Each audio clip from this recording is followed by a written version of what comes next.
So good morning all, here from Brazil. My name is Mara Floss. I'm a medical student. I'm still a medical student moving for a doctor in a few weeks.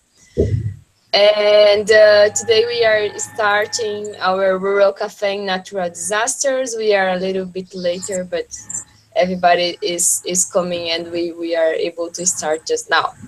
And natural disasters is a them that's difficult to discuss, but it's needed. And I hope we could have a great cafe. I will ask for everybody introduce yourself, and then we keep moving. So Anna, can you start? Okay. Hello, everyone. I'm Ana. I'm a family doctor from Portugal, and I'm working in the outskirts of Lisbon. Maria?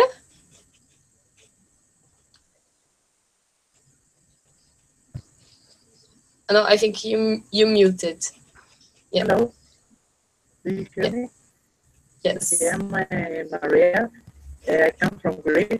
I work in a primary health center up in the mountains in a city called Ioannina. It's by the Albanian borders, and at the emergency department of the hospital. Okay. Thanks to other health centers because they have doctors need everywhere they ask people. Okay. Magda?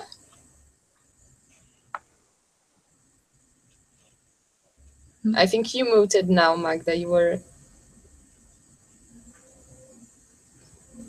No. Yeah, you need to unmute. Yeah. No, now you muted. No. Yeah. Yeah. Can you try talk? Yeah. No, it's not working. Still not. Maybe try to take out the headphones and the microphone. Sometimes it works. Piyush, are you ready to introduce yourself?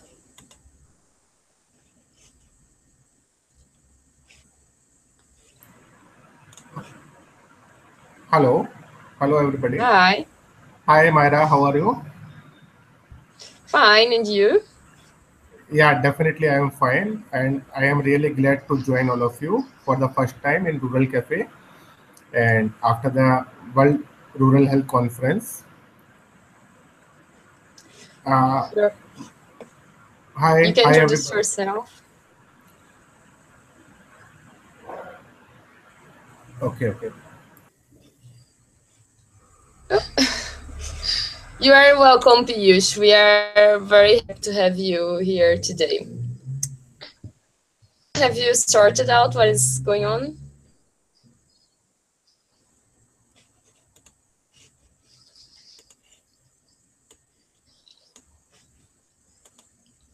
Okay. I think Magda is without her microphone, so she will be commenting, and then maybe I will be reading what she's commenting. So, have you ever had any experience in rural disasters? Like any of you?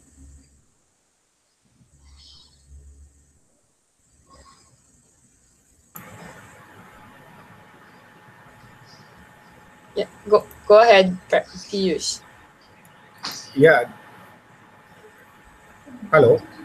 Definitely, I am working in a rural area for last 10 to 12 years in India. And and as you all know that India is a country with rural background. I think that everyone is listening me. Yeah. Very well. Please keep going.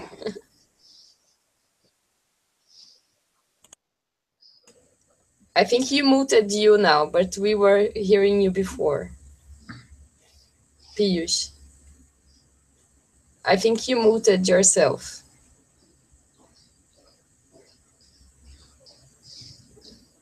Try to unmute you. Okay, unmute. Yeah, exactly. Great. Now we are hearing. Thank you. Okay. As you know that we are encountering the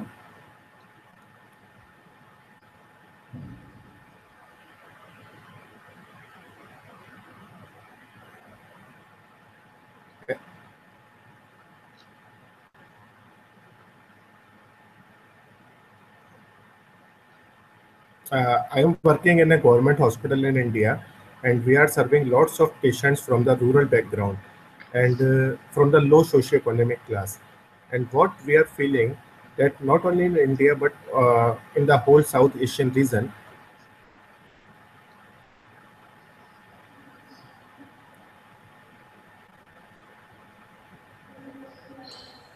Yes, and we are hearing you. and what is the main thing which I am encountering and which I am observing from the last 5 to 6 years, that people from the rural backgrounds are more prone to non-communicable diseases nowadays. They are suffering.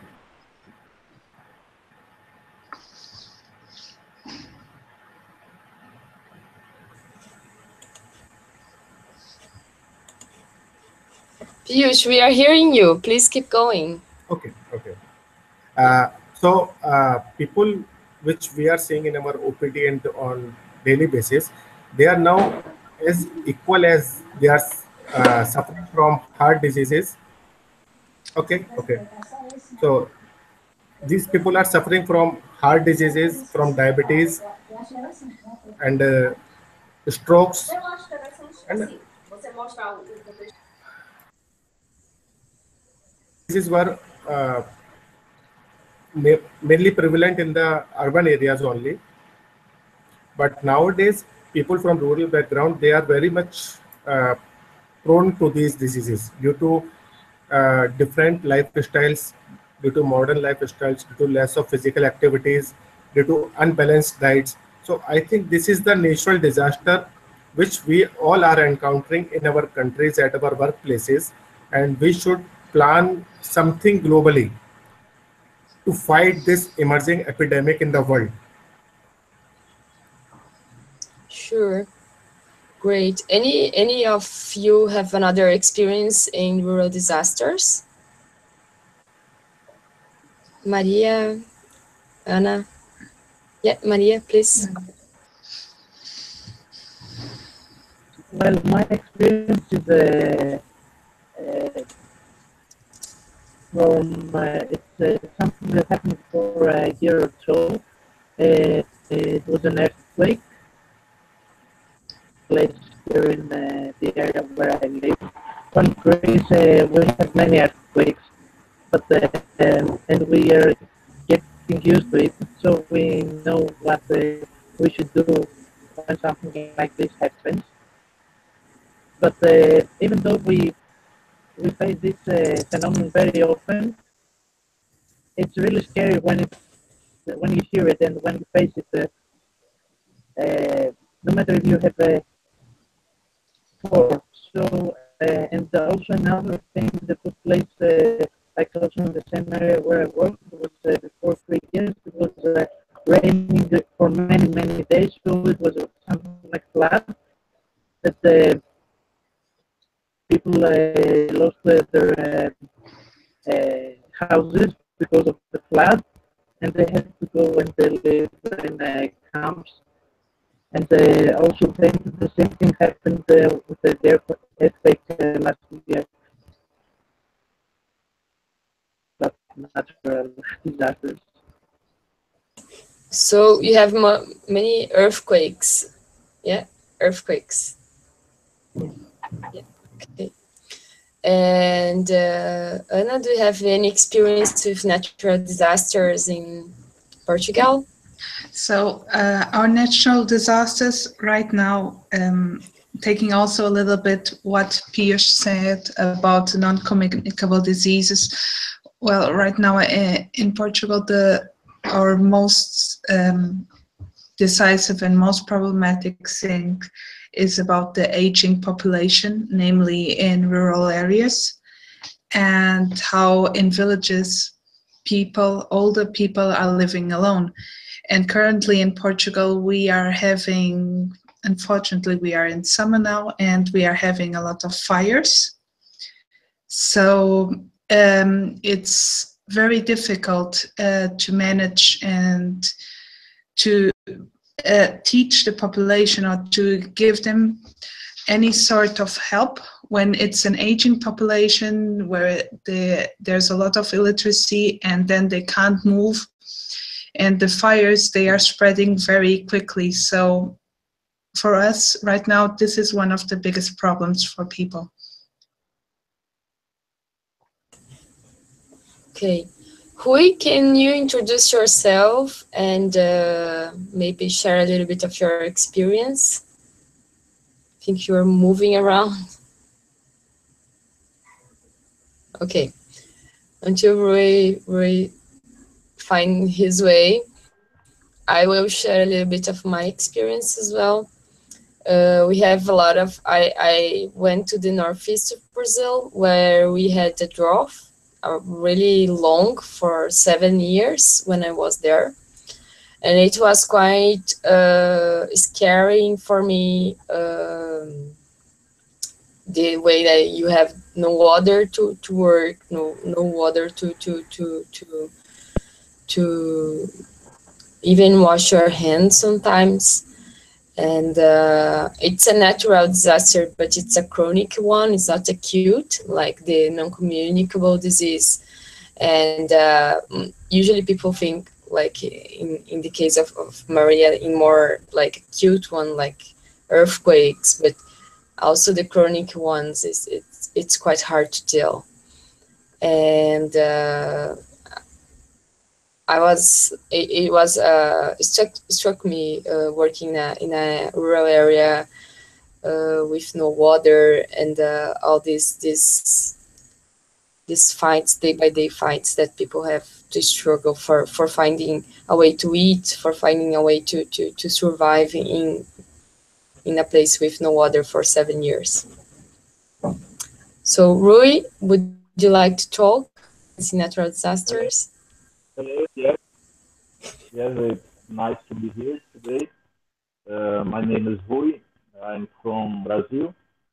I'm working now. I'm in a shift of emergency service area, and I'm in a little city of Ceará, the state, and uh,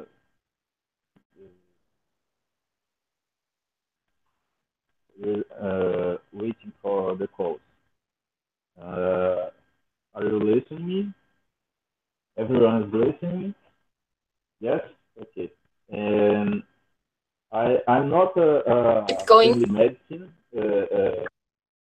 I'm not a family medicine doctor, but I'm emergency. So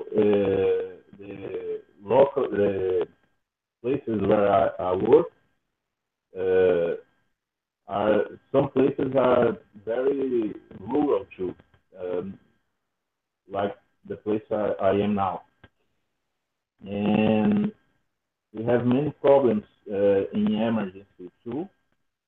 We don't have earthquakes and things like that, but the problems are others, and so we help and be helped a lot by the professionals of family medicine with many patients and many diseases that they identify and call us to attend the emergency. Uh, what more? What to say now, but it's very nice to meet everyone. Thank you, Rui.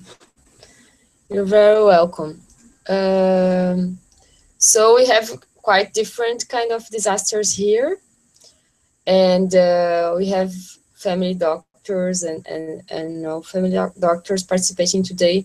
So what do you need that should be in your place, the skills that a family physician should have for dealing in this situation, and what do you think that is the most missteps, what we can do to make it better? Like maybe we can start, what do you think that should be the skills and how we can follow it? Piyush? Yeah, I would like to comment something that the main role which a person can play to fight the rural disaster is a family physician. Because if we will talk about the specialist doctor, they are more interested in working. Uh,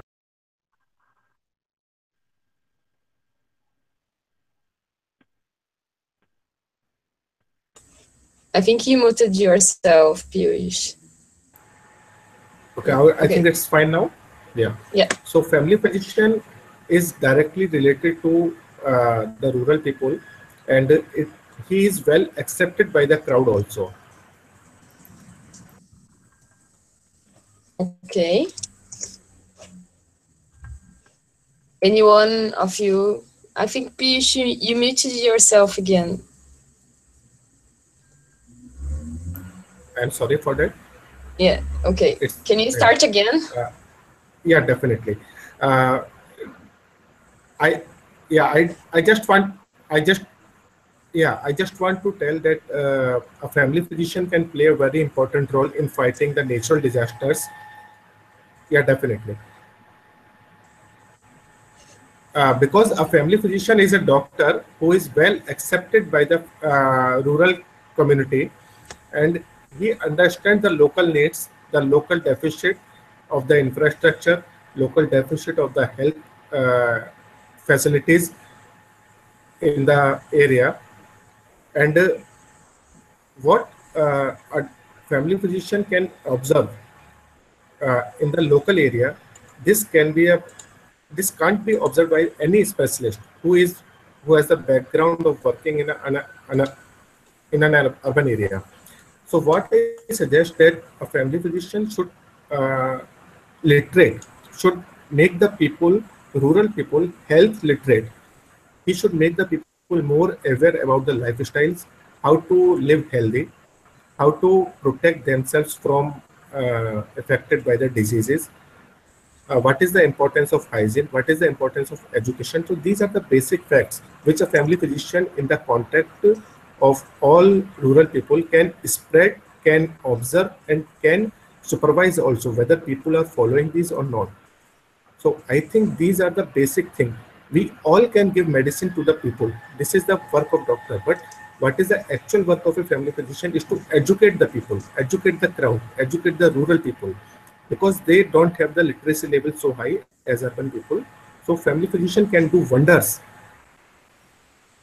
A family physician can start any health campaign in the rural areas, which to make the more and more people in the their own health, to take care of their health by their own people, which I presented in Cairns in Australia to start health democracy. So we started in India a campaign for the stroke awareness for the rural people, because for last 4 or 5 years we were encountering lots of stroke patients from the rural backgrounds. It was a natural disaster. So we started a awareness campaign, first of its kind in India. We named it as a FAST, FAST. So we started to teach the people to identify the initial signs of the stroke, what is the window period of the stroke, where to go, in which hospital they have to go, and where they will get the facilities.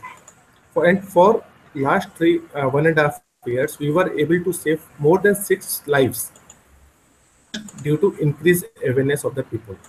So this is a thing which family physician can do wonder in the rural population. Thank you.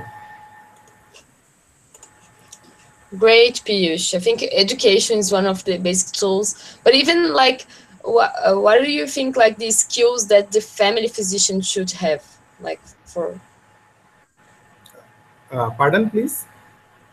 Which skills the family doctor should have for dealing with these disasters? I think that family physician should does not have any excuses for this disaster, because the best place to work as a family physician is always a rural background. And if a family physician is denying to work, to go there, to work there, by giving excuses that conditions are not in good, family problems are there, security problem is there. So gradually and slowly, he can make the atmosphere, he can create an environment there to work properly, to work with, to create the facilities for the families, and with the support of the local population, he can do much better. So no excuses are accepted here, I think. Okay. Okay. And Maria, Anna, would like to comment?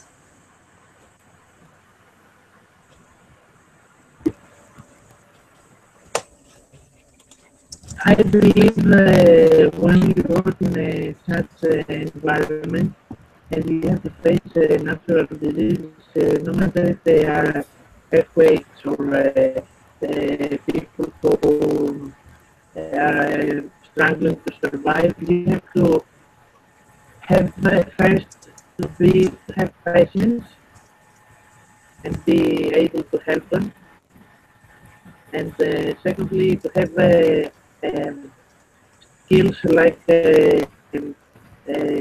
advanced life support or like ATLS in order to be able to give them more help than you could have if you didn't have all the skills. And also you have to have the country's or the state support in order to be able to gain the skills in order to help them. Do you understand what I mean? Sure.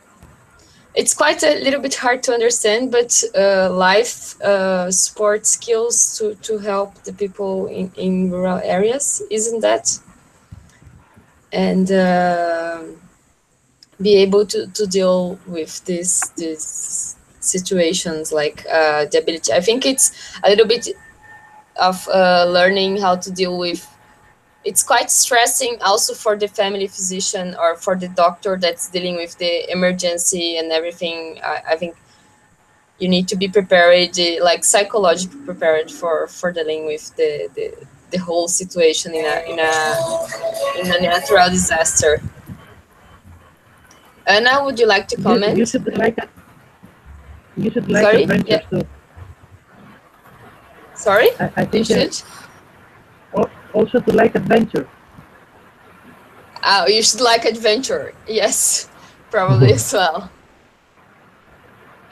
Anna? Well, it's a lot that's already been said. Knowing the basic skills of a family physician should be to know its community well, because he is familiar with the community. He knows the people who live there, and he knows with whom he's working with. So when dealing with a natural disaster, be it an earthquake, be it a fire or anything else, the family physicians should be the person who knows the best resources for his community. And therefore, it would be important for the family physician to work close with community workers, work close with other security service, be it firemen, be it the police, be it other institutions, so that it is possible really to cater to the people who need in such emergency situations. I think that's the most important. Great. Magda, are you able to talk now? No, we are not. I think it's not working yet. Okay. And I think, well, I think that, one of the things that we decided to do this cafe on natural disasters is also the part of non-communicable disease, the chronic part of dealing with rural health, and like when we have a draw on when you have a repeated disasters and then people are not ready yet, as Piyush pointed on the part of how to improve the education of the patients, which is a crucial point in my view. But how we could organize and make it better for people dealing with these situations. What do you think, more than education, how we can prepare ourselves for dealing with these situations? What do you think? Rui, would you like to comment?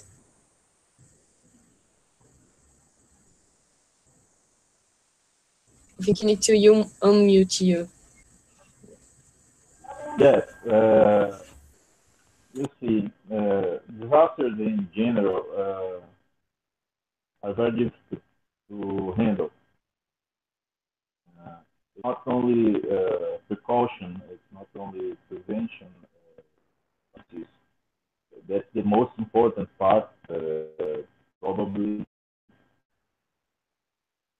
when you pass the prevention part, you have to have lot of uh, a lot of service to communicate to each other. In some places, the family physician, because he is the link with the population. So the other service like the firemen, the emergency, and the teams of police and everything, they have to have a link to communicate with the community. And the family physician is one of the professionals that are most suited to do that link. Obviously, uh, if you don't have the skills, you can't enter the epicenter of the problem, the disasters itself. So you have to maintain a distance, a secure distance, and to wait even if you're seeing a person that is needing a lot of help and is dying.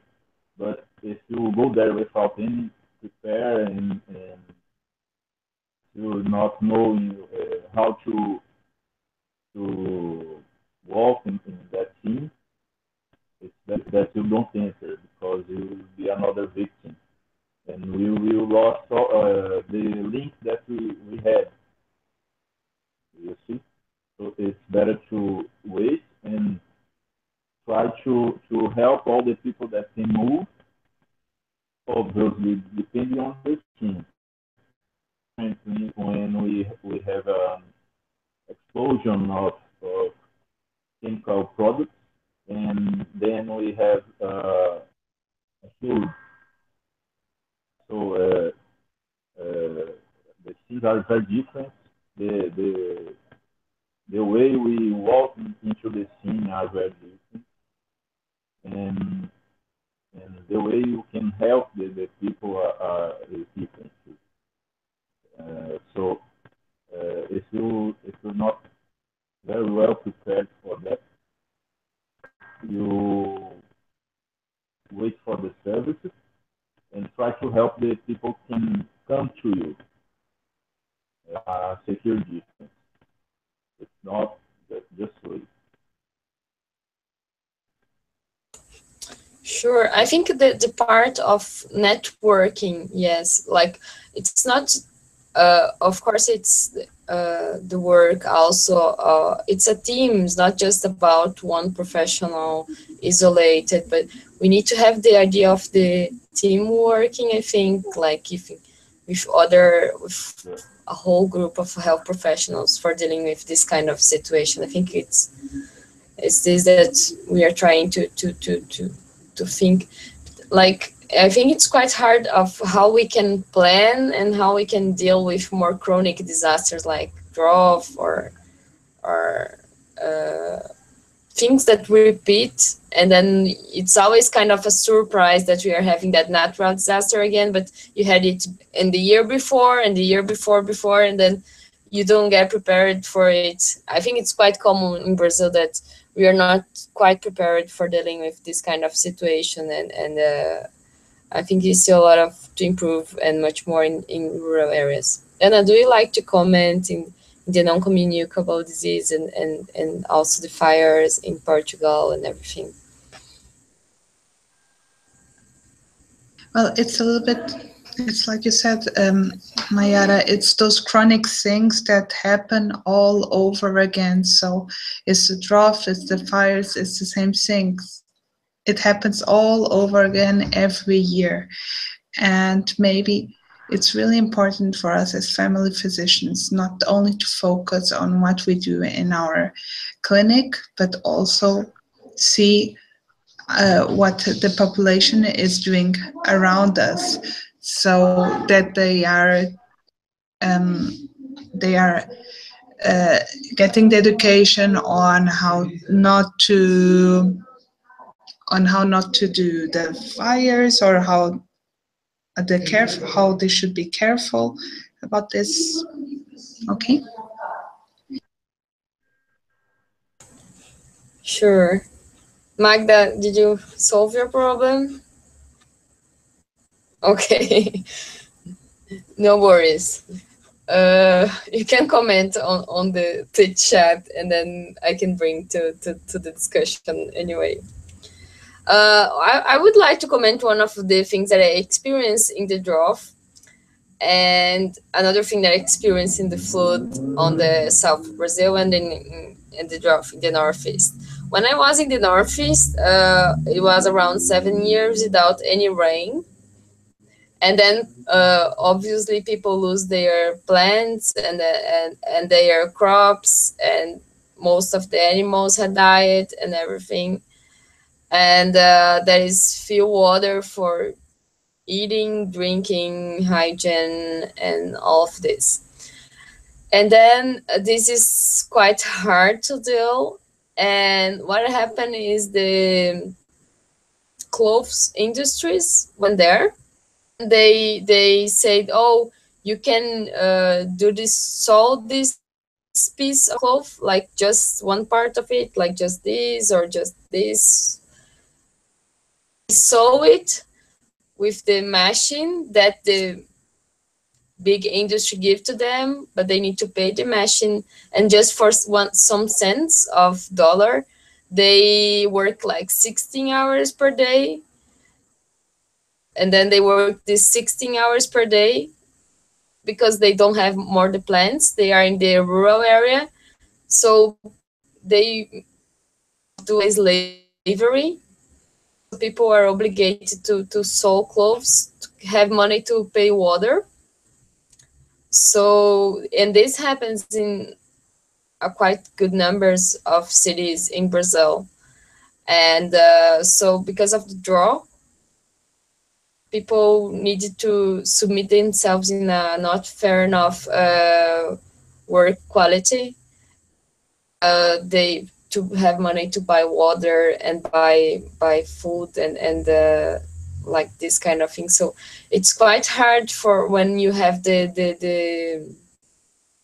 this health determinants and how to deal with this situation, like when you have a natural disaster, and then you have other people that is getting advantage of this natural disaster to explore people that have a poor literacy.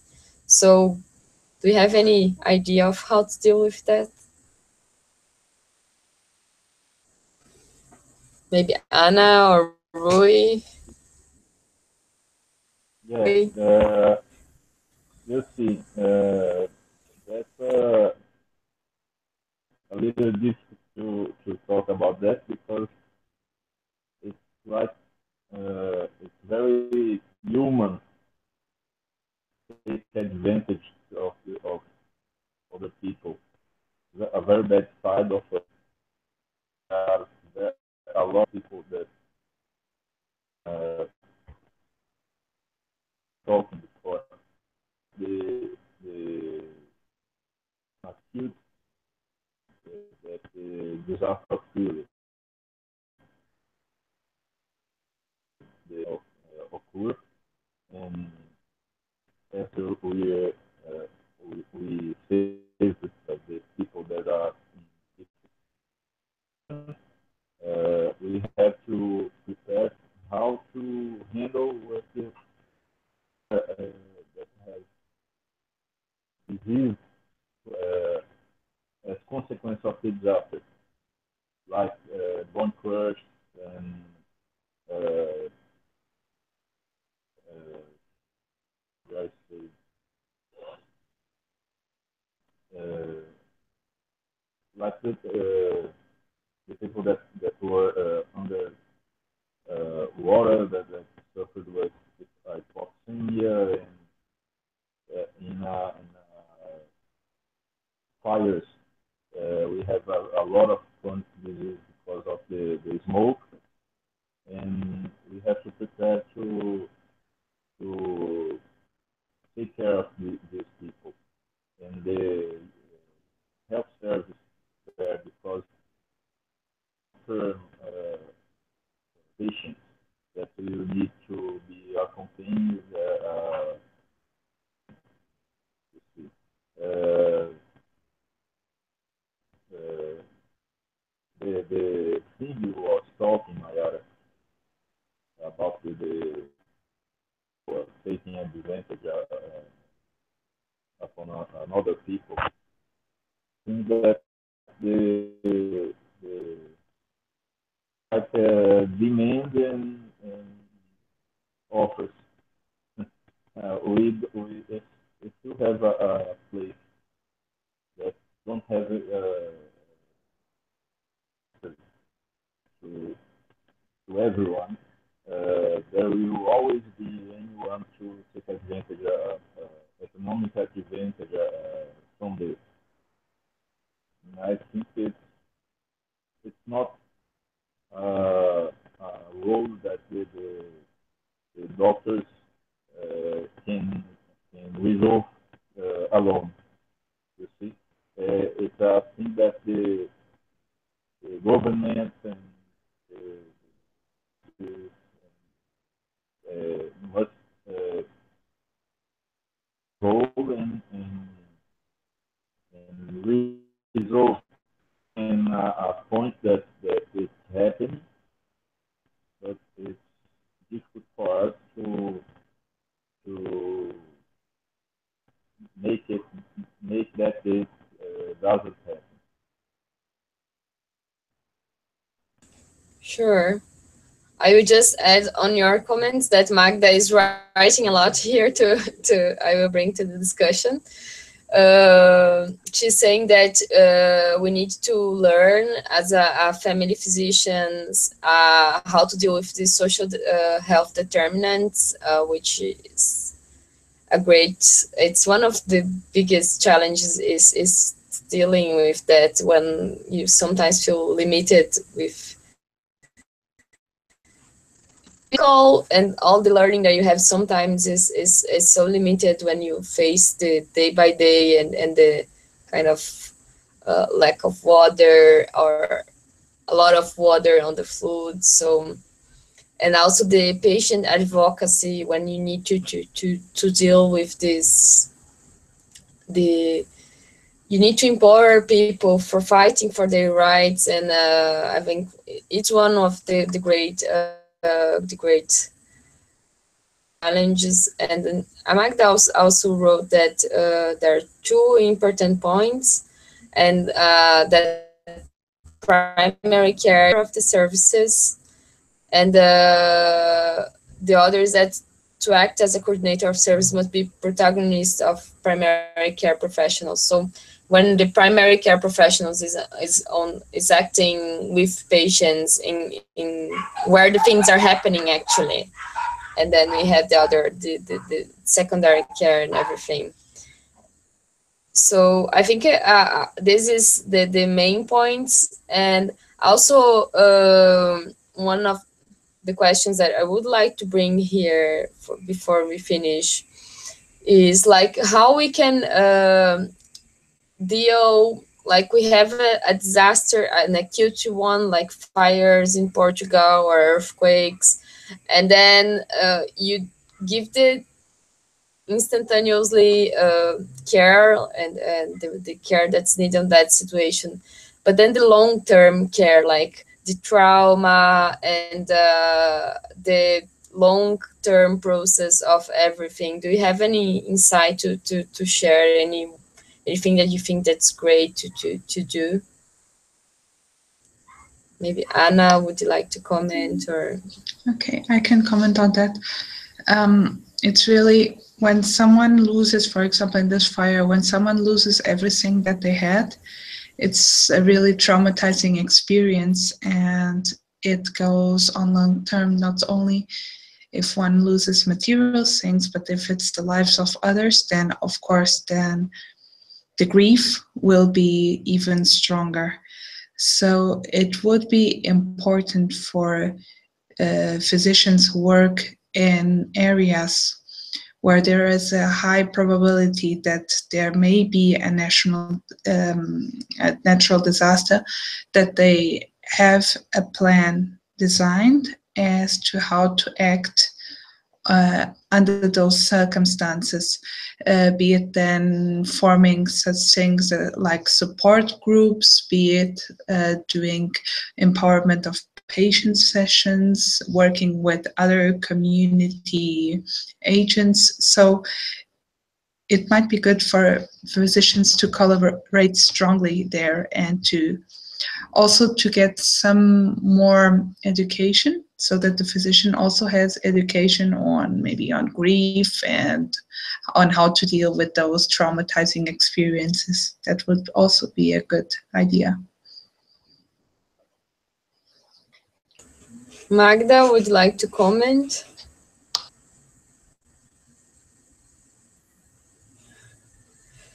I think Magda will write her comments, but I think we are finding a common and final point. I think if you get everything together, like we have different kind of natural disasters, the chronic ones like the drought, and the more acute ones like the fires, but they are cyclical, they repeat, and we need to get prepared for getting ready for these natural disasters. And I think especially in rural areas, the professional is more vulnerable to deal with that, but it's need to deal with it. It's new. It's need to get prepared, and also the way that we need to work as teams, and also how to work with non-communicable disease, and that we need to constantly be trained for dealing with this kind of situation. So do you have any closing remarks, Anna? I think this was a very interesting cafe, and we were able to discuss some plans and how the family doctor can really work close with the community and work close with everyone involved, and how it's important to also raise awareness to this topic, as natural disasters can happen. Thankfully, they're not very common, but they still can happen, so we should be prepared to dealing with them. Great. Do you have any closing remark, Magda? Okay. She said, Magda said that Anna were just said what she wants to talk.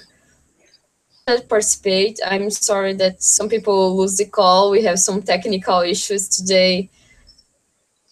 We did a great cafe. I think we need to keep discussing this. It's not like a easygoing topic.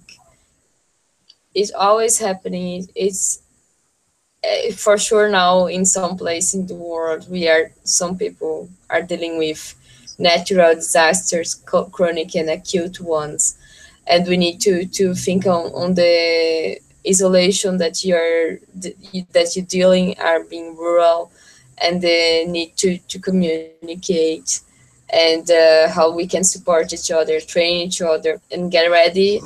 And I think one of the things that we can think together in as a rural cafe and as a rural world community is to connect each other and try to understand how each one of us deal with the situation, and maybe we can think together in better ways to improve the health and the rural healthcare as well. So thank you so much. Um, Hope to see you in the next Rural Café. Just a reminder from Pradyush, until 31st of August is the early bird registration for the next Wonka conference in Rural that will happen in New Delhi. So I hope everybody could be there and we can have a face-to-face discussion, and see you in the next Café in September. And thank you for participating. Bye. Hi.